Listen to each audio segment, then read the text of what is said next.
Renungan Hari Minggu Paskah kelima. Akulah jalan menuju Bapa di surga. Dalam perjalanan menyusuri Sungai Kapuas dengan sebuah perahu dari Kampung Tayok menuju ke Pastoran Meliau Kalbar. Dalam perahu itu kami berjumlah 8 orang. Pada awal perjalanan suasana sungai tenang, tak bergelombang. Kami semua gembira dan mulai bernyanyi bersama lagu Ku Mau Cinta Yesus Selamanya dengan iringan gitar yang dimainkan oleh Frater Triduo SVD. Ketika perahu kami sudah di tengah Sungai Kapuas, kira-kira pukul 14.00, langit mulai berawan dan tiba-tiba datang angin kencang dan air Sungai Kapuas mulai bergelombang besar. Perahu kami mulai diombang-ambingkan gelombang. Kami semua panik. Suasana gembira berubah menjadi takut, gelisah, dan diam. Masing-masing orang mulai mempersiapkan diri kalau terjadi sesuatu. Lagu Ku Mau Cinta Yesus lenyap seketika karena air sudah mulai masuk perahu kami. Dalam situasi itu, pemilik perahu dengan tenang mengarahkan perahu mengikuti ayunan gelombang dan perlahan-lahan diarahkan ke tepi sungai. Kami akhirnya tiba di lanting pastoran dengan selamat. Kami semua menarik napas panjang dan bersyukur kepada Tuhan. Pesan cerita ini adalah dalam situasi tantangan, kita diminta untuk tenang dan mengarahkan perhatian pada persoalan itu sampai tuntas. Karena nakoda kita dalam menghadapi tantangan itu adalah Yesus Kristus sendiri. Minggu yang lalu, Yesus menegaskan kepada kita semua, Akulah gembala yang baik, akulah pintu bagi domba-dombaku. Hari ini, Yesus Kristus yang sama juga mengatakan kepada kita, Akulah jalan menuju Bapa di surga. Saudara-saudariku, tantangan yang dialami oleh para rasul di Yerusalem adalah para murid yang berbahasa Yunani bersungut-sungut kepada murid-murid dari golongan Ibrani karena pembagian bahan bantuan material kepada janda-janda dinilai tidak adil. Dalam menghadapi tantangan itu, ada 2 solusi yang diambil. Pertama, mereka meminta agar dipilih 7 orang dari antara mereka yang dinilai baik, yang dipenuhi Roh Kudus dan hikmat untuk ditetapkan dalam tugas pelayanan sosial itu.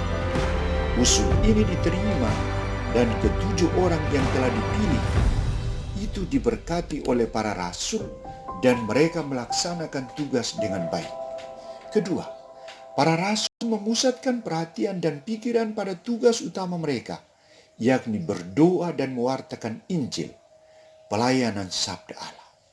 2 solusi ini nampak jelas bahwa yang mau diwujudkan para rasul sebagai fokus pelayanan mereka adalah pewartaan kabar gembira Injil, doa, dan pelayanan kasih kepada mereka yang menderita, kaum kecil, kaum sederhana, seperti para janda.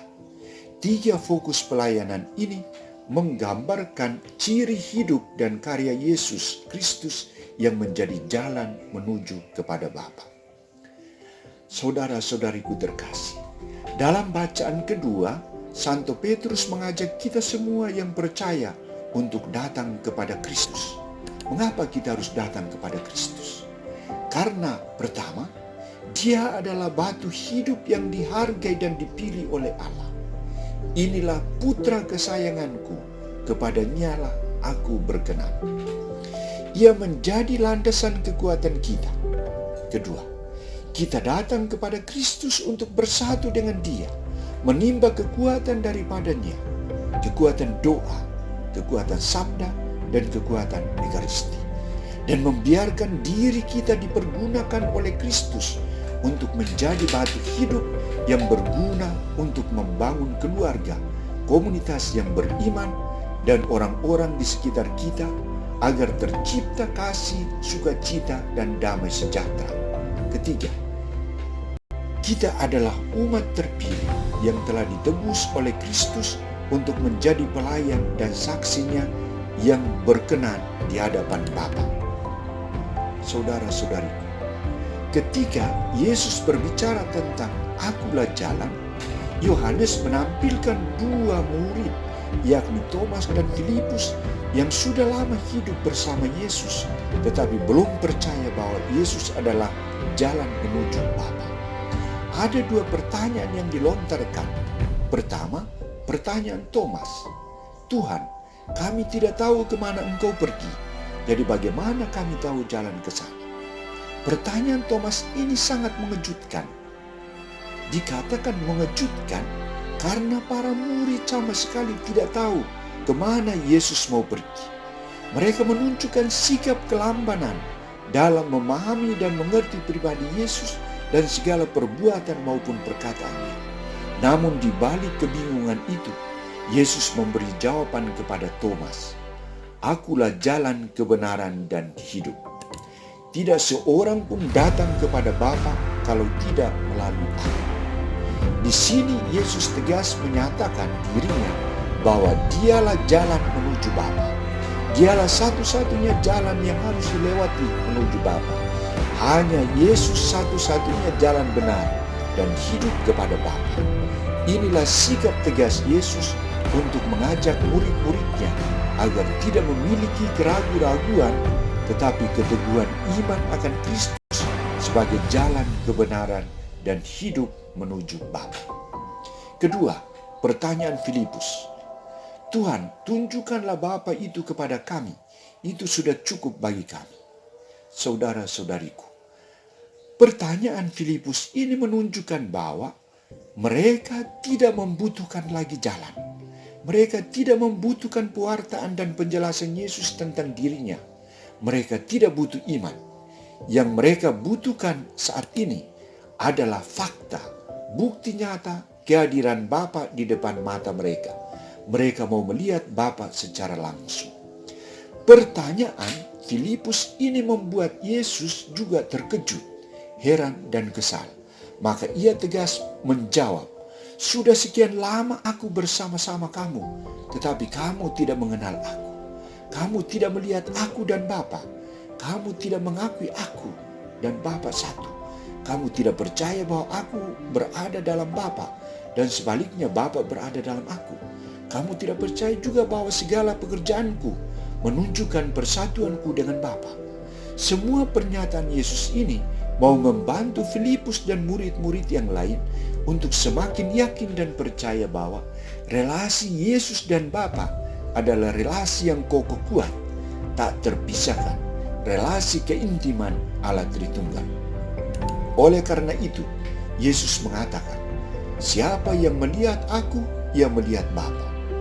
Dalam diri, sikap, dan perbuatan Yesus terpancar pribadi Bapa yang harus diimani dan dihidupi. Dialah sumber hidup yang memenuhi kerinduan manusia yang tak perlu diragukan dan dibuktikan atau ditunjukkan kembali sesuai permohonan Filipus. Saudara-saudariku terkasih, situasi COVID-19 saat ini adalah saat yang sulit. Saat yang membuat kita stres, frustrasi, bahkan putus asa karena harus berhenti bekerja, hanya tinggal di rumah, tidak mengikuti perayaan Ekaristi dan menerima komuni kudus secara langsung, dan lain sebagainya. Kita menginginkan situasi sulit ini berlalu.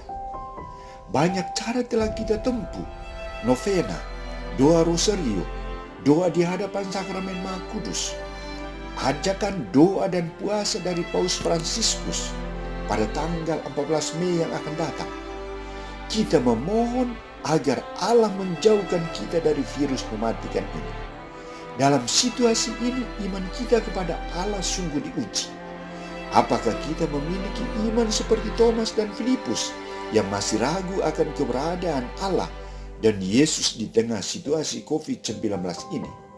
Apakah kita belum percaya bahwa Yesus adalah jalan menuju Bapa?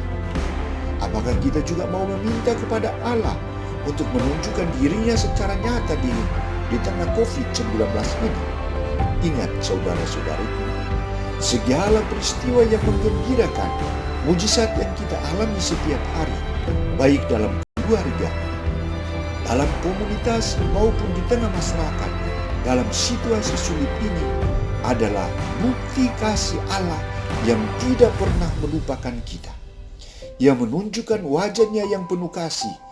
Ia hadir dalam diri kita dan sesama yang berbelas kasih.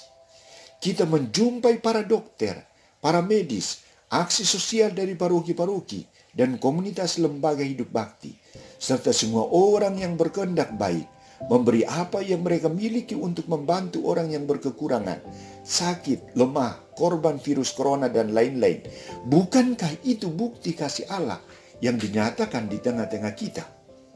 Yesus telah menunjukkan jalan kasih-Nya menuju kepada Bapa melalui tindakan pengorbanan dirinya yang nyata.